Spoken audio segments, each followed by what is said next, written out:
हाँ, पूर्णिया जिले में लगभग हमारे आईओसीएल, बीपीसीएल और एचपीसीएल के तीनों सभी का गैस एजेंसी यहाँ पे पूर्णिया जिले में है। और लगभग 71 के करीब, जिसमें आईओसीएल के 33, बीपीसीएल के 12 और एचपीसीएल के 26 गैस एजेंसी हैं। कुल 71 एजेंसी हैं और इसमें सभी के उपभोक्ता मिला करके लगभग हमारे पास 7,36,000 उपभोक्ता यहाँ पे पूर्णिया जिले में हैं। और कमर्शियल जो व्यावसायिक उपभोक्ता हैं वो लगभग 3,700 के लगभग हैं। अभी वर्तमान में स्थिति ये है कि हम लोगों ने निरंतर एक धावा दल का गठन भी किया है, जो सभी एजेंसी पे हमारे डेप्यूटेड हैं, मार्केटिंग अफसर हैं, पणन पदाधिकारी हैं और साथ में अनुमंडल पदाधिकारी स्वयं इस पे निरंतर, जब से ये सूचना मिली है कि कहीं पे गैस की कमी है तो उसको लेकर के निरंतर छापामारी कर रहे हैं। मगर ये पाया गया कि हम लोगों के पास में जो स्टॉक है वो हम लोग के पास पर्याप्त है। जैसे अभी मैं परिमला इंडियन एजेंसी में यहाँ पे पूर्णिया जिले में आया हुआ हूँ, पूर्णिया सदर प्रखंड में। तो यहाँ पे पता चला कि हम लोग का जो एवरेज कंजम्पशन होता था नॉर्मल डेज में वो 300 से 400 सिलेंडर होता था। और अभी भी ये जो सिलेंडर दे रहे हैं वो 450 के ऊपर ही दे रहे हैं प्रतिदिन। मगर लोगों को ऐसी भ्रांति हुई कि कहीं पे गैस की सप्लाई कम है, इसलिए पैनिक मोड में जो है सभी लोग बुकिंग कर रहे हैं। इसमें मेरी सभी लोगों से ये अपील है कि जब आपको रिक्वायरमेंट है उसके अनुरूप ही आप लोग करें। जैसा मैंने आपको बताया कि जब नॉर्मल दिन चल रहे थे आज से 15 दिन पहले, तब यहाँ से मात्र जो खपत होती थी इसी एजेंसी से मात्र 300, 350 और 400 सिलेंडर की होती थी। और कल भी जो यहाँ पे गया है वो 450 से ऊपर सिलेंडर जो है इन लोगों ने आउट करा है।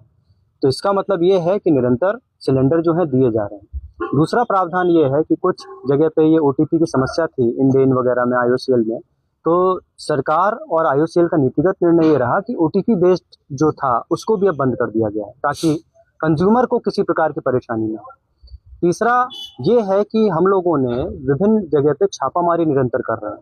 तो अगर कोई भी ऐसा व्यक्ति हम लोग को मिलता है जो कि होर्डिंग की कोशिश कर रहा है तो उस पर ईसी एक्ट के तहत हम लोग विधिक कार्रवाई करेंगे और उस पर एफआईआर करके उस पर कालाबाजारी का भी आरोप गठित करके उस पर प्राथमिकी दर्ज करी जाएगी। अगला विषय ये है कि हम लोगों की जो सीजीडी पाइपलाइन है, जिससे घरों में पाइपलाइन जाती है सिटी गैस डिस्ट्रीब्यूशन वाली, वो निरंतर चल रही है। उसमें कहीं कोई कोताही बरती नहीं जा रही है, वो पूरी सप्लाई अभी भी जा रही है। और हम लोग निरंतर स्टॉक पोजीशन, सभी हमारे एजेंसी वाले सभी लोग इसके लिए प्रतिबद्ध हैं कि हमारे पूर्णिया के जिला वासियों को आराम से घरेलू गैसों को जो है वो मिलता रहे। कमर्शियल में जहाँ तक हम लोग की बात होती है, कमर्शियल उपभोक्ता जिसमें कि हमारे विभिन्न मेस आती हैं, आवासीय विद्यालय आते हैं, कस्तूरबा गांधी विद्यालय आते हैं, government engineering college, polytechnic, hotel, इन सब में हम लोगों ने प्राथमिकता पर यह कहा है कि जितने भी हमारे बच्चे और शैक्षणिक संस्थान हैं, मेडिकल संस्थान हैं, उसमें प्राथमिकता पर हम लोग इसको इंश्योर कराएंगे और आवश्यकता पड़ेगी तो हम लोग घरेलू से भी उसको हम लोग पूर्ति करेंगे। मगर इसका मतलब ये नहीं है कि कहीं पे भी कमी, हम लोग के पास पर्याप्त है।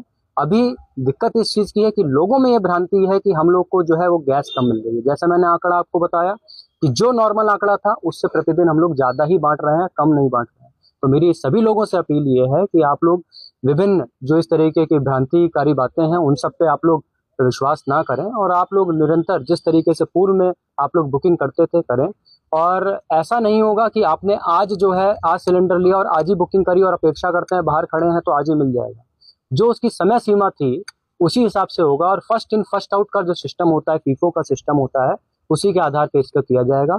हम लोग की सतत निगरानी होती है। हम लोग प्रतिदिन सुबह एवं संध्या में इस पे चर्चा विभिन्न एजेंसी आईओसीएल, एचपीसीएल और बीपीसीएल के जो प्रतिनिधि हैं और हमारे सभी एसडीएम मार्केटिंग अफसर हैं उनसे हम लोग बहुत टच में हैं।